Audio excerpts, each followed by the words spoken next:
Good day, monkeys. I'm Eddie Braverman, that's Midas Mulligan Magoo, and this is episode 26 of Not Safe for Work on WallStreetOasis.com. Today we're going to be covering the stumblings of the Groupon IPO, the annual meeting of the Bilderbergs, and of course Weinergate. You guys knew that we couldn't let that one slide. So let's get after it.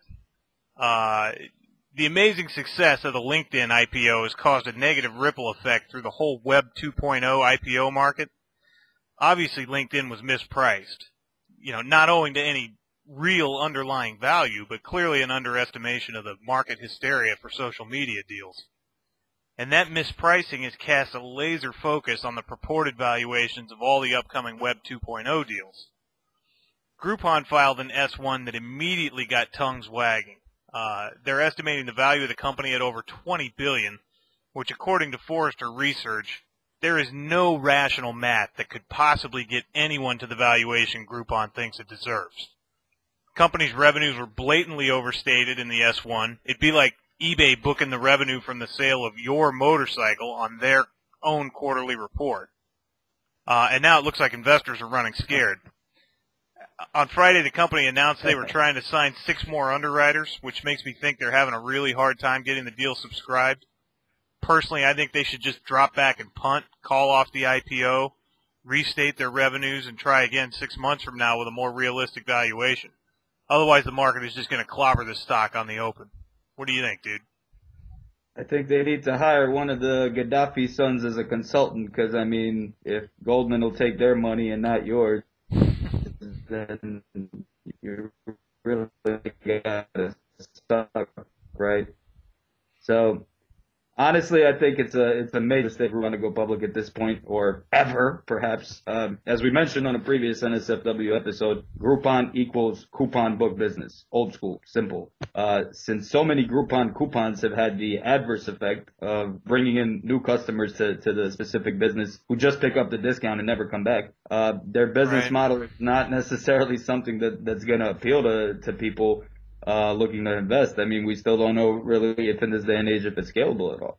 So maybe they'd be much smarter off looking for sort of a troubleshooting, advertising, customer retention, consulting angle to complement their current infrastructure. I'm only mentioning this because I think their chance for an IPO has passed. I spoke about it myself. I thought they had a really good opportunity a few months back, but now that LinkedIn kind of came in and picked up all that social media excitement and got the super duper overvaluation. I think, as you mentioned, Groupon can only suffer from it.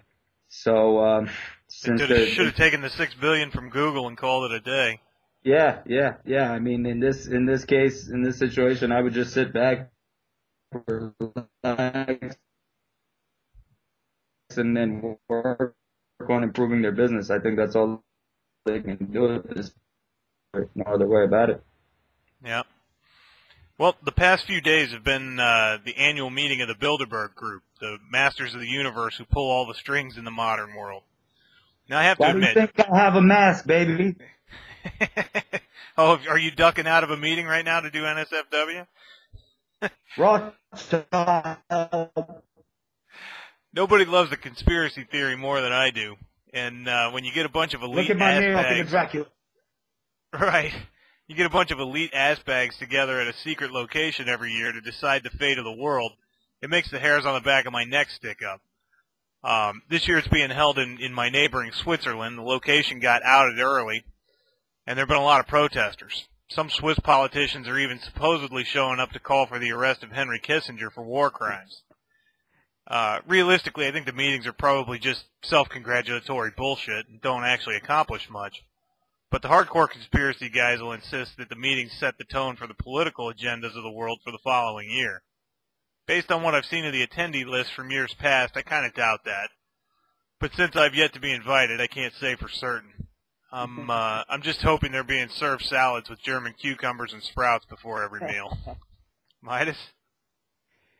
Yeah, I'll say this much about the Bilderbergs and the whole Masters of the Universe thing. While we sit around, ranking guys like Carlos Slim, Warren Buffett, and Bill Gates, you have these massive fortunes like Rockefeller and Carnegie, for instance, that have been passed down for generation and generation.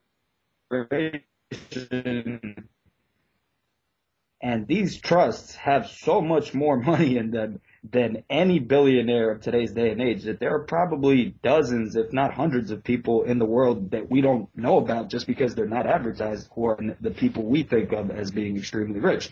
And the same thing can be said in terms of power. So for every Kissinger, for every Brzezinski, for every one of these guys, there is somebody in the shadow pulling the strings. I mean, I don't really think that that's something to get excited about and to make a whole kind of cult and ideology like some people have.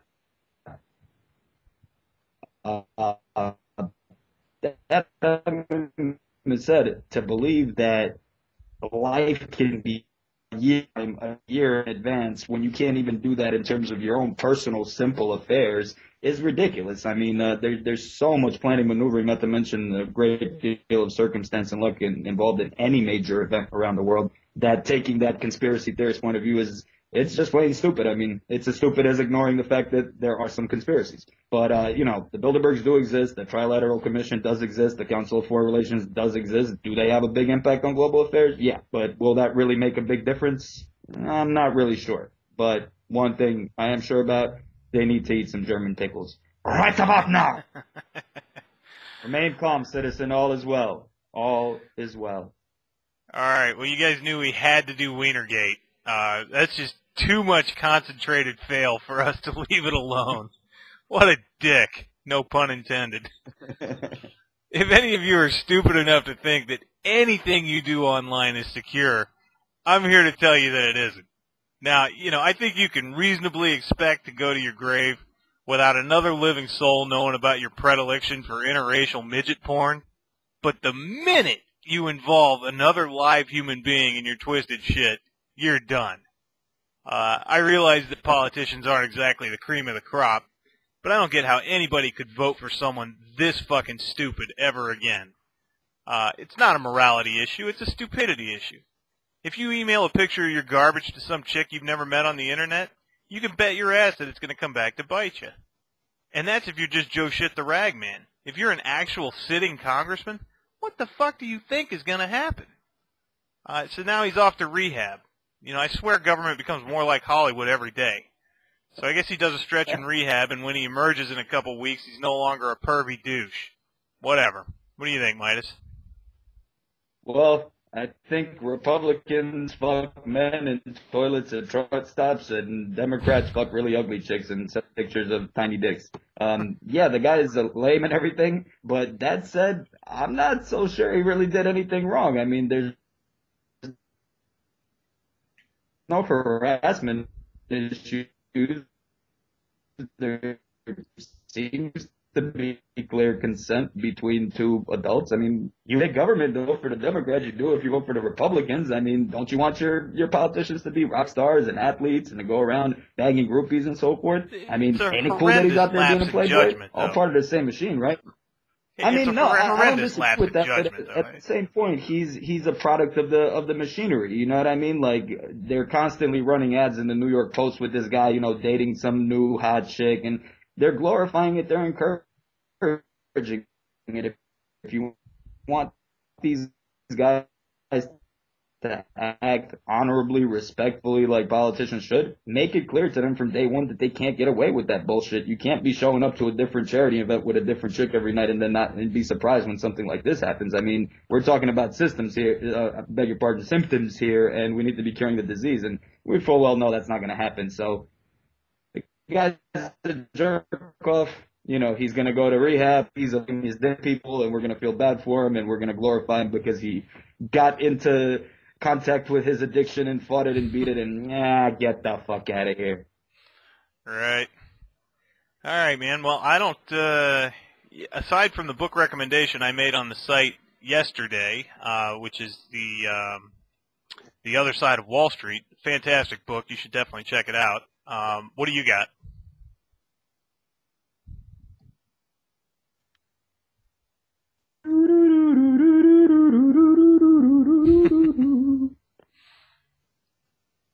FDR's Folly, baby. What's that one all For about? all you big government guys, check out Folly by Jim Powell. That's all I have to say. Read the book. Scratch your head a little bit about why we're repeating the same shit 80 years later.